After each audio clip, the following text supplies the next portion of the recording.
Oh, so what was your first name? Jesus must be first name.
Good morning and happy Sabbath to all of you out there who are watching. I was so glad that I got to see a couple of you, about 5 of you actually this past week. That was fun, even though it was briefly.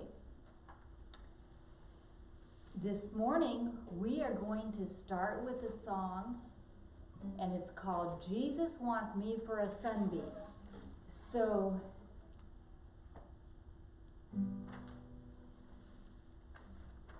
realize Pastor Ted didn't have the chords there, so he's going to hold that, and we're going to pretend this is our son, okay? Jesus wants me for a sunbeam to shine for him each day. In every way try to please him, at home, at school, at play. A sunbeam, Jesus wants me for a sunbeam. A sunbeam, I'll be a sunbeam for him. Jesus wants me to be loving and kind to all I see, showing how pleasant and happy this little one can be. A sunbeam, Jesus wants me for a sunbeam. A sunbeam, I'll be a sunbeam for him. I can tell you one thing, my voice doesn't hit as high as it used to, but that's okay. I'm just glad to be here at church today. And one thing that's super special about today is while we can't do Sabbath school live with all the kids here, which would be fun to do, for church service today, if you go on the church website and before 10 o'clock, if your parents want to come to church, there are still a few spots available.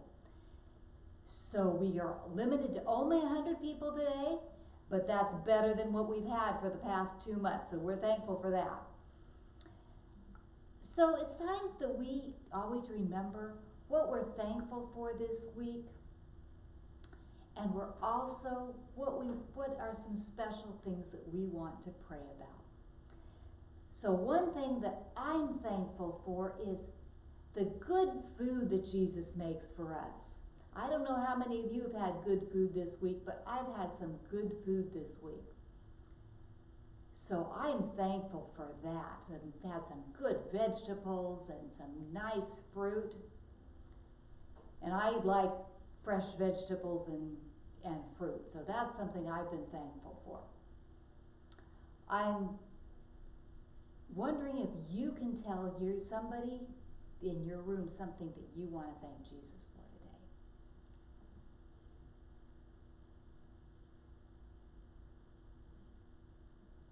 I'm sure many of you have some great things to be thankful for. Now it's time when we want to pray, and I want to pray that for the people who are sad, or the people who have had a bad week, that Jesus will help them to find happiness in Him. And you can tell somebody in the room something you want to pray about today.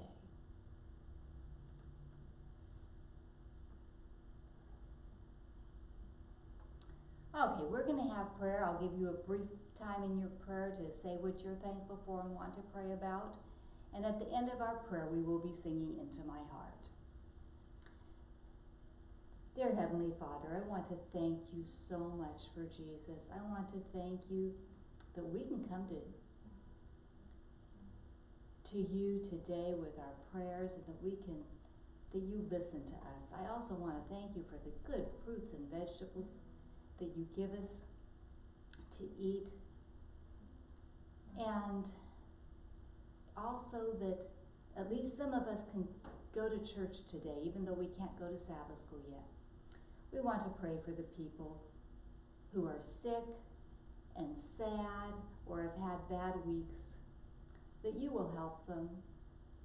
And please help all of us to be loving and kind. Right now, I'd like you just to tell Jesus to thank him and pray for what you would like to pray for.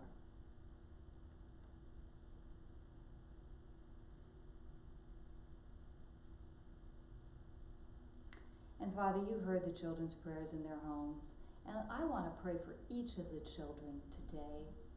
I miss them, but please be with them and their families. And help us all to learn to love you more every day. In Jesus' name, amen. Into my heart, into my heart, come into my heart, Lord Jesus, come in today, come in to stay, come into my heart, Lord Jesus.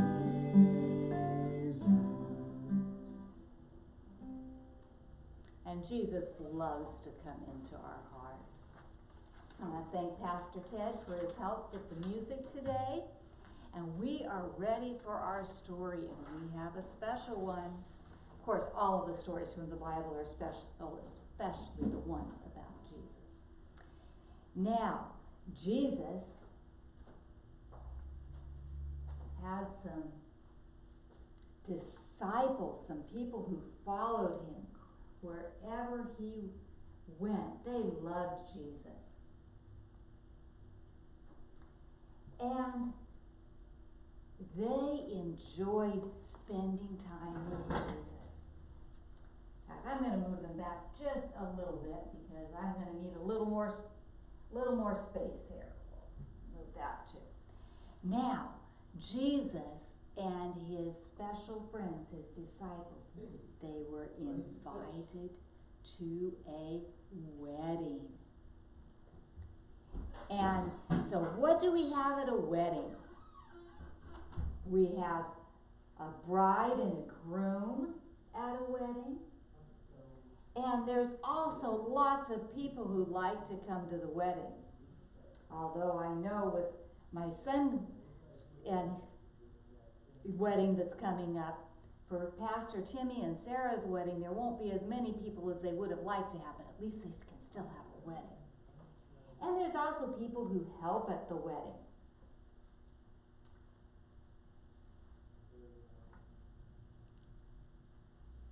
And Jesus and his disciples, they were at this wedding. Well, Jesus' mother Mary was at the wedding too, and she was one of the helpers because the bride and the groom, they were related to Joseph and Mary. So after they had been at the wedding for a while, Mary came up to Jesus and said, Jesus, we have a problem. We've run out of grape juice. Now at a wedding, you want everybody to have something nice to drink, maybe some food to eat too. And this was a problem. They were out of grape juice. And Jesus reminded Mary that, remember, it wasn't his time yet to show that he was Messiah. But Jesus said to but Mary said to the servants, she said, do whatever he asks you to do. Do you think that was good advice? I think it's good advice. As not only good advice to give, it's good advice to follow. When we have a question, we want to do what Jesus asked us to do, don't we? That was good. So Mary went off to help someplace else with the wedding, and Jesus told the servants, he said, look, there are these jugs of water right here. He told the servants, go fill those jugs with water. And so that's what they did. They went to the well, got the other servants to help them carry them to the well to get some water. Now the bride and the groom, they didn't know what was going on about this. We're going to move them aside just for a little bit.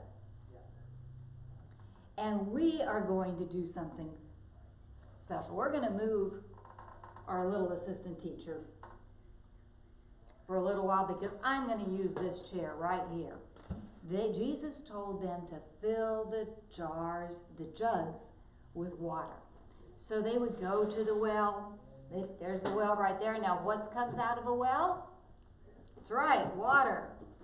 And so they took several trips to the well. They went to the well and they got some water and they put it in. Then they went back to the well and they got some more water and they put it in, went back to the well, got some more water, put it in, went to the well, got more water, put it in until all 6 of those jars were full of water, totally full. And then the servants came back to Jesus and said, Jesus, what do you want us to do now? Oh, that's a good question to ask Jesus, isn't it? We've done something he's asked us to do, and then we say, Jesus, what do you want us to do now? And Jesus says, go. Draw some of the water out from those big jars. And this is about as big a picture as I could come up with. Draw some of it out and give it to the person in charge of the feast. So that's what they did. They went over, got some out, and then the servant went and he found the person in charge of the feast. And he said to him, here, will you drink this? And so put in his hand. And the master of the feast drank the water. The water. Only wait a moment, it wasn't water anymore, it was grape juice. But he didn't know that it had been water. It had come out as grape juice. And as he drank that grape juice, he tasted it.